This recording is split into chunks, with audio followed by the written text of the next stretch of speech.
Hello, Leo, Sun, Moon, Rising, and Venus signs. Kamusta kayo? Sana po ay nasa mabuti kayong kalagayan. Welcome back po sa Star Tarot. Kung bago kayo rito, welcome din kayo. Thank you for your support. I truly appreciate it. God bless you all. Leo, paunang mensahe po ninyo, Energy of the Bull. Do not back down from opposition. Show strength and fortitude. Ayan, wag ninyong sukuan, wag ninyong talikuran, wag ninyong um, huwag kayong panghinaan ng loob, okay, sa ganitong sitwasyon.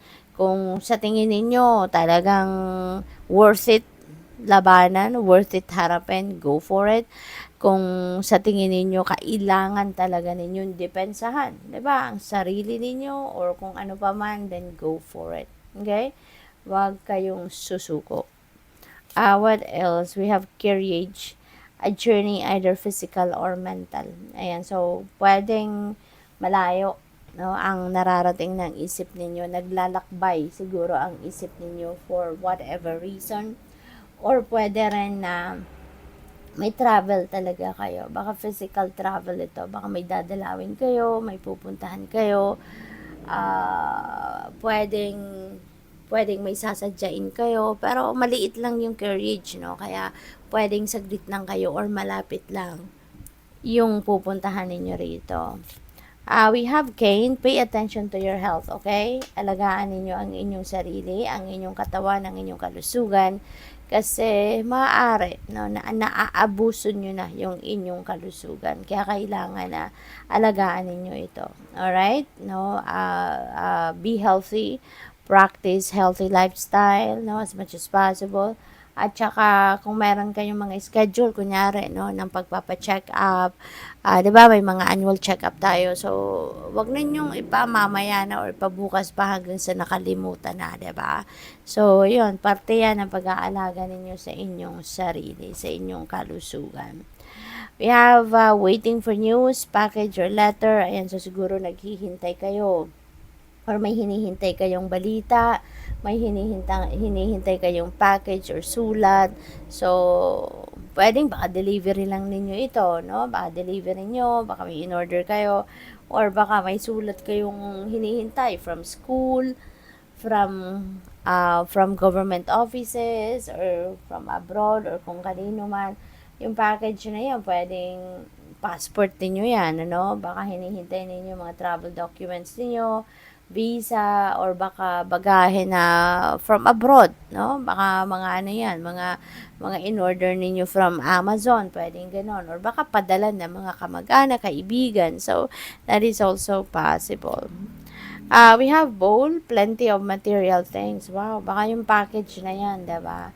Talagang pwedeng paparating na, and kaya ito, maraming material na bagay ang paparating sa inyo. Diba? So, napakaganda, exciting. What else? We have dog, protection from a powerful friend.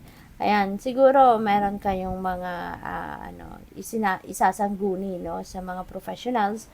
Sa ngayon, baka meron kayong concern regarding kung ano man importante sa buhay ninyo na baka kailangan ninyong pagdesisyonan, kaya you're going to refer that concern, no, sa mga professionals, at makukuha mo naman kung ano itong kailangan mong tulong or advice, no, from professionals. So, ang iba sa inyo siguro, baka may mababalitaan kayo na merong manganganak, no? Or magbubuntes. So, pwedeng kaibigan ninyo to, kamag-anak, baka asawa ninyo, or anyone, no, na very close to your heart. No? Maaring yun ang tao na mababalitaan ninyo, buntes or manganganak na. Or pwede rin na baka meron kayong gagawin, ano, na bagong negosyo, or meron kayong bagong enterprise na papasukin very soon. Fairfield, someone new is entering your life. Ayan, meron bagong taong papasok sa buhay ninyo. Baka bagong kaibigan ito, no? Baka bagong kaibigan, or baka sa pamilya, baka merong mag-aasawa, or merong manganganak talaga, 'di ba? Or baka ito, no? Baka sa inyo nga itong bagong baby na paparating. So that is the someone, no, na napapasok sa buhay ninyo. We have dog far away, a distant friend is thinking of you. Ayan, so mayroon ditong malayo kayong kamag-anak, malayong kaibigan, or I mean, kaibigan na nasa malayong lugar, 'di ba? Or kamag-anak na nasa malayong lugar, no? Na alam mo 'yun, iniisip kayo, naaalala kayo or baka napapagkuwentuhan lang, 'di ba? At subject kayo ng kwento, 'di ba? Na naaalala ka niya, no? Maaring reminiscing, no? Yung mga masasayang araw ninyo na magkasama, baka 'yun parte yan ng usap-usapan, kumbaga. We have fly, a period of ill health and depression. Ayan. So, as much as possible, huwag ninyo tong pansinin. No? Huwag ninyo tong pansinin na kung ano man ito na naikinalulungkot ninyo, ikinadidepress ninyo. Lift it all up to God, lift it all up to the divine universe. Kasi baka nagsusobrang worry kayo rito, and the worrying is not going to help you in any way, 'di ba? Kasi mas lalo ka lang yan magwo-worry, mas lalo ka lang mag-i-invite ng negative energy.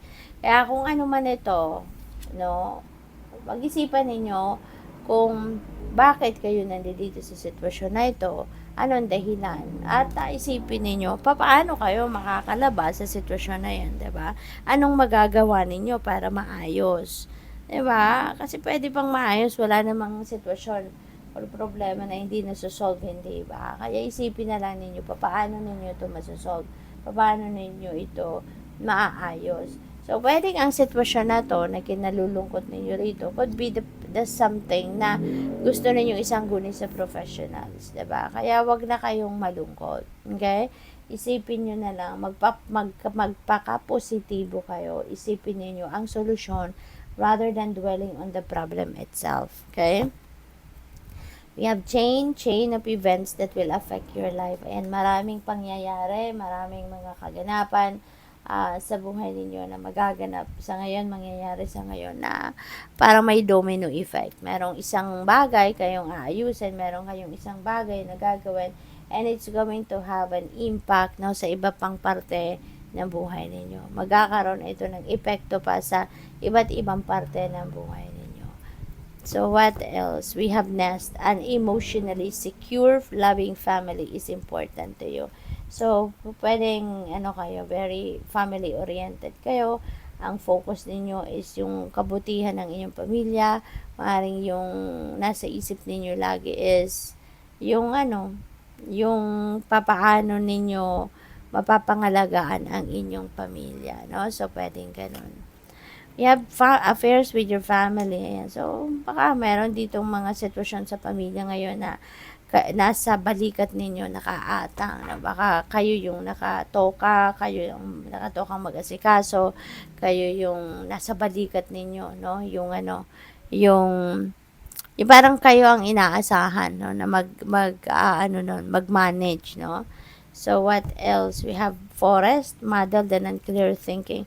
So, pwedeng related ito dito sa affairs with the family, no? Na nalilito kayo, naguguluhan kayo kung ano ang gagawin ninyo. So, pag-isipan mabuti at tignan ninyo, no? Tawag dito, consult your intuition, no? Listen to your intuition, follow what your intuition is telling you. Kasi yung intuition natin, lagi yan ang maghahatid sa atin sa tamang path, sa tamang desisyon, no? It will not lead you astray, no? Bagkus magli-lead yan sa iyo kung saan kayo dapat, okay? Kung anong ikakabuti ng inyong sitwasyon. So, good luck. Thank you for watching Love and Light. Namaste.